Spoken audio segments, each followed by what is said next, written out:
as I was saying when we kicked off the event, I started with a date for this event by going to Wendy Cutler and saying, when can we do this event? She gave me a date and we built from there.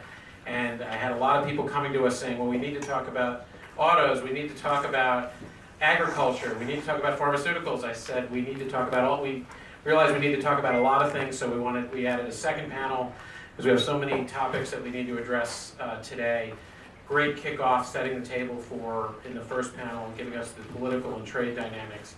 Now we can get into some of the specific things that be part of this discussion, and I'm thrilled and delighted to welcome back Robert Holliman, Ambassador Holliman, who's been a guest of WIDA on many different topics over the years. We had him recently discussing trade and technology issues and Digital Dozen, but his former deputy USTR has been very involved in these Asia issues. We're really thrilled to have you back, Robert. Thank you for joining us. Thanks to all our panelists for coming today. With that, I'll kick it off. Hand it to Robert. Great, thank you, Ken, and thank you to WIDA for, again, I think, bringing a group of people together for extremely timely discussion. Not only is this timely because Japan is, I would argue, one of our, if not the strongest ally that we have in the world, but the increased attention that Japan has been placing around trade has also elevated the partnership in many key ways, because I think one of the things that we have seen is that Japan, certainly under Prime Minister Abe, has adopted a strategy of what I would describe as all of the above and high standards. They are striking trade agreements in considerable form, whether it's with the EU, whether they were almost single-handedly breathing life back into what is now the CPTPP. We see in areas like cross-border data flows that they've both achieved adequacy with the EU, but they're also promoting the APEC cross-border privacy rules. We see in areas like digital economy that Prime Minister Abe uses the platform of Davos to lay out a very bold vision for all of the many attributes and elements around digital, including key concepts around trust, but also key concepts around data flows in areas like health and other data. So I think that the time, and finally, not last, but finally, I should note the key role they're playing in trying to help address some of the challenges around the WTO, and specifically work that they're also doing with the EU and the US around the challenges of China, which of course are driving the fundamental challenges in the WTO. So with that said, let's look now specifically at what this could mean for a bilateral trade agreement between the US and Japan. We have a great group of panelists today. I know you have their bios, but we're delighted that Alyssa Albin can be here as a Senior Director and Lead for Global Trade Policy from Pfizer, that Charles Youthus from the Vice President of International Policy from the American Automotive Policy Council, and Maria Zieba, who's the Director of International Affairs for the National Pork Producers Council. What I'd like to do is ask each of them to make a couple of comments, and then we'll go into a discussion back and forth and then open up some questions. But I'd like to start with one fundamental question for each of these panelists, which is, why do you, your company, your sector, why do you need a trade agreement with Japan? Do you need a trade agreement with Japan? And if so, what are the consequences if we don't get that trade agreement? So I know each of you will talk broadly, but I think those are sort of the two fundamental questions. Wow, well, thank you, Ambassador. So I think it's an interesting question. For us, I think as the previous panel suggested, the story of biopharmaceuticals and with Japan has historically actually been a pretty positive one. Unfortunately, with a lot of improvements that Japan made over a decade to really enhance access to medicines for patients in Japan and to get our most innovative therapies into the market. Unfortunately, in the past couple of years, we've seen some new policies that have been rolled out that have not quite met the standards that we would expect for respecting innovation. And that to me is really the key here in terms of our sector and how we would think about a US-Japan trade agreement and the opportunities that would bring to both sides. So it's hard to sit next to Ambassador Hollyman and not talk about innovation. That is really the story for us, and it's innovation in two respects. Creating an ecosystem for our innovation means both protecting the innovation and appropriately valuing the innovation. So in the case of Japan, just to touch on the first area, protecting innovation, we've had largely a strong partnership with Japan on IP protections, and Japan was in many ways a leader with the United States during the TPP discussions on setting a high standard for IP protections. And so I think in that area, we have a lot of great opportunities to really set a standard for the region, to set a standard bilaterally that really reflects our respective innovation economies. We would like to see, we think USMCA is a great baseline, and obviously there's other improvements that we can make in that area, and I think Japan will be a strong partner with us to do that. The second area is where we have bigger challenges, and that's the question of appropriately valuing innovation. So in the case of Japan, we've seen a few places where this question of how you appropriately value innovation has become a little problematic. First of all, they've created, there's 4 areas I'm going to highlight. One is this move from annual repricing, annual repricing from biannual repricing. So it used to be Japan would price pharmaceuticals every 2 years. Now they want to do it every single year. And that just creates a lot of uncertainty in the market that makes it harder for our most innovative products to be in the market. The second thing is the new health technology assessment system. And so Japan has rolled out a new health technology assessment system as part of their pricing and reimbursement program. And other countries have health technology assessment systems, but Japan's has a number of criteria in it that frankly really are out of step with international best practices. And so we'd like to see that addressed as part of this discussion.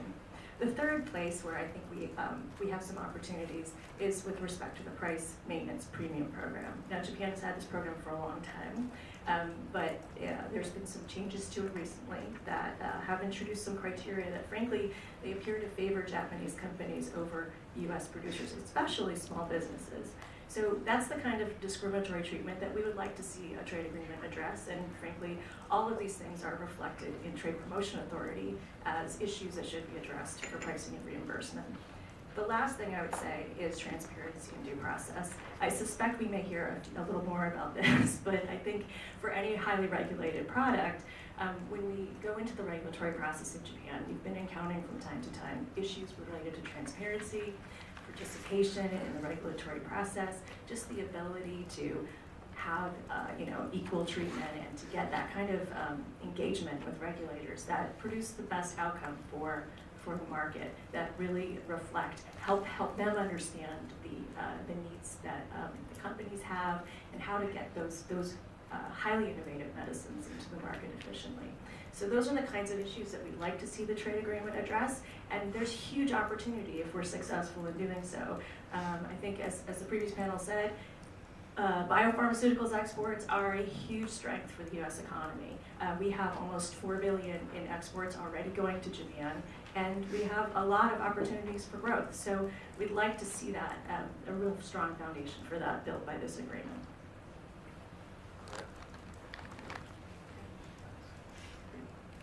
Thank you so much for inviting me to be part of this wonderful panel. I'm here representing the 60,000 plus pork producers around the country, and for them I get a lot of calls from them saying, what's going on with Japan, what's going on with X country, and that's because we are so dependent on exports as an industry. Last year we exported over $6.5 billion of pork and pork products to over 100 countries. And Japan is also our largest export market in terms of value. Last year we exported $1.6 billion of pork and pork products to the Japanese market.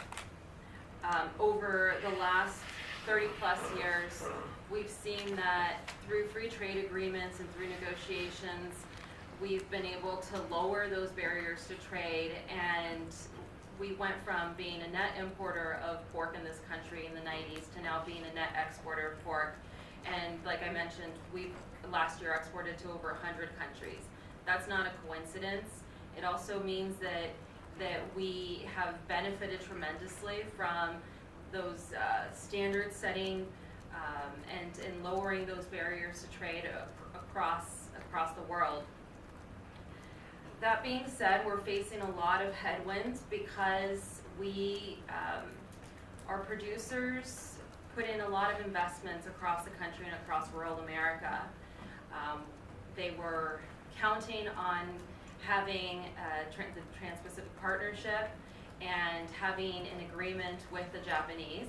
So investment decisions were made years ago to put in packing plants across rural America. Between last year and this year, we have 5 new packing plants that are coming in, and that means a lot more pork. So last year we exported about 25% of our production.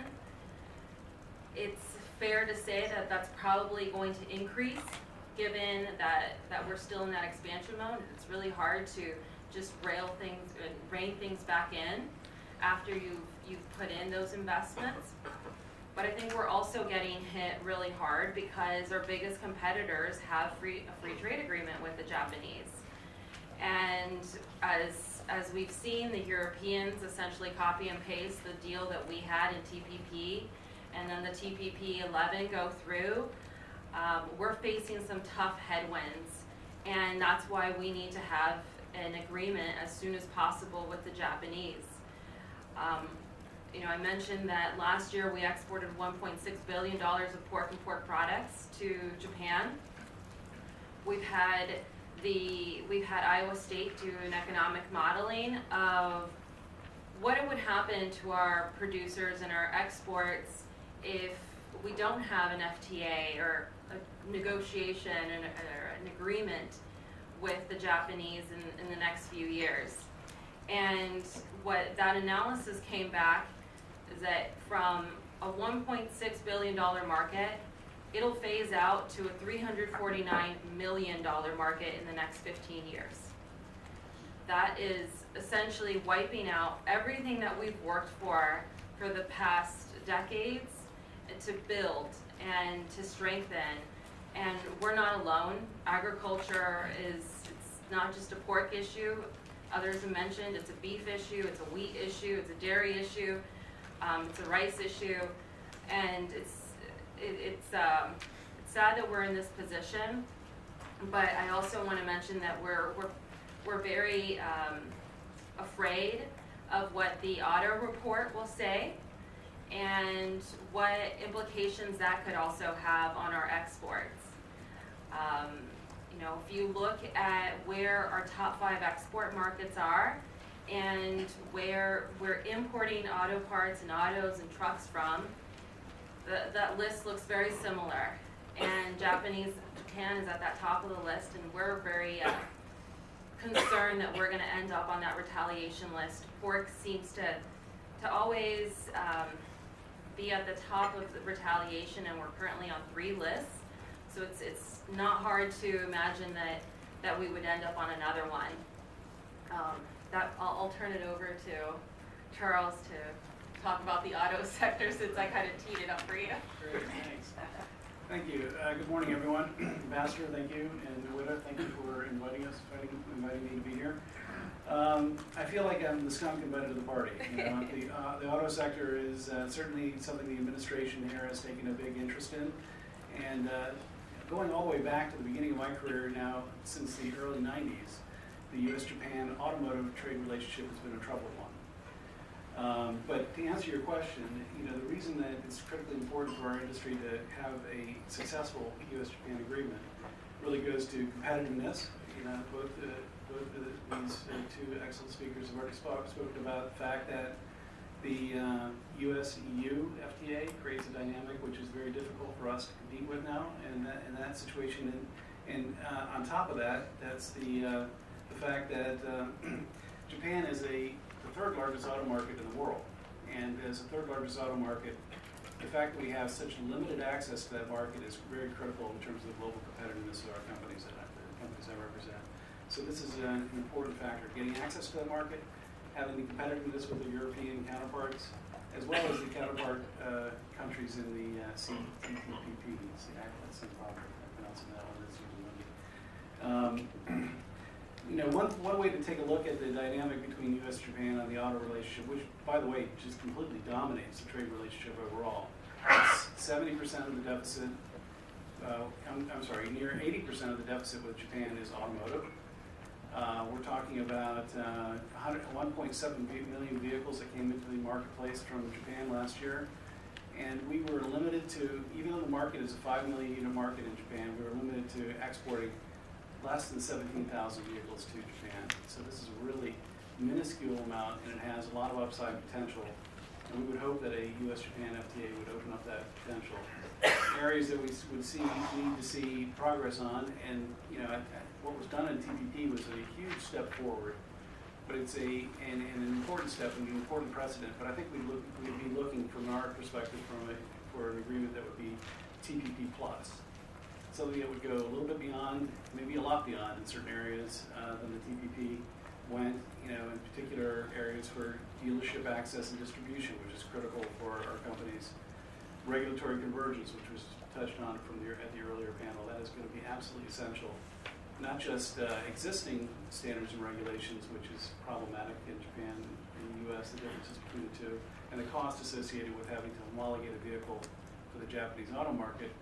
But in addition to that, the future regulations, as was noted earlier, the transition of the auto industry from electrification of the auto industry, the autonomous vehicles that are coming on the horizon, a great opportunity for U.S. and Japan to cooperate and come together and work together to come up with common standards going forward for both industries.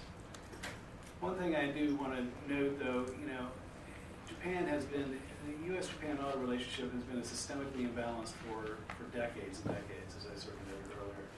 Right now, we're looking at a deficit in automotive of $53 billion last year. So that alone, as I noted, is 80% of the U.S.-Japan trade deficit. And I think that solutions need to be taken that are not just sort of one-off, one standard, one regulation, one issue. Systemic solutions to this are really going to be necessary. Something that is more sweeping and broader, that takes care of the whole list of regulatory issues in one fell swoop, as opposed to one by one by one by one by one, which is something that has not worked in the past, and I don't think will work in the future. But before I can go on and on, but I'll go ahead and turn it back over to you, Pastor. Great, thank you, Charles.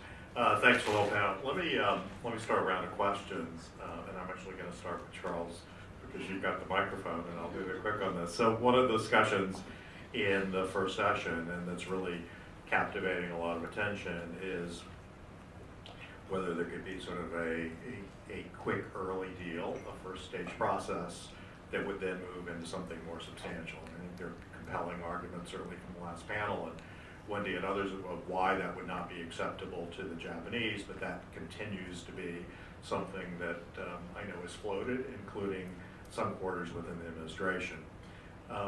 Your list of issues that affect the U.S. automotive industry, could those be solved quickly? Or do you believe that those issues, particularly when you get to things like regulatory convergence, some of the other transparency issues, is that something that, particularly because you want a TPP plus, I mean, how do you see those issues shaping out in a negotiation? Likelihood that could be done quickly, or do you think that's really going to take some time? And that's the crystal ball.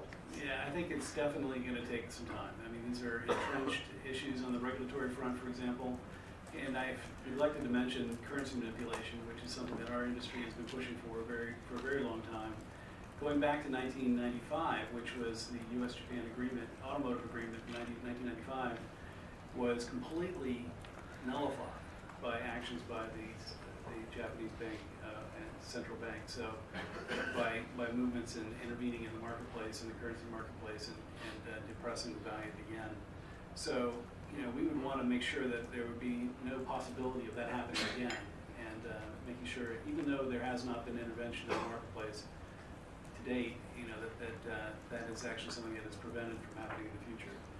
But to go back to, some of these regulatory issues, there might be a big systemic kind of solution to it that could possibly be, we would encourage to be taken on. But some of these issues are very, mired in the details, and they're quite technical, and so I think they might take more time. Let me ask Alyssa a question, two-part question. One, you reference Trade Promotion Authority.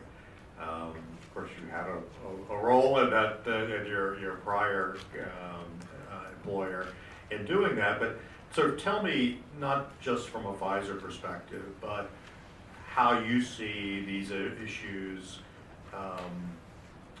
what Congress will be looking at, but particularly around sort of innovation, these regulatory issues. Tell me how you see Congress's expectations as stated in the Trade Promotion Authority. And then also your comments about whether we need a TPP plus, whether we need a USMCA plus, what do we need in the context of this bilateral with Japan?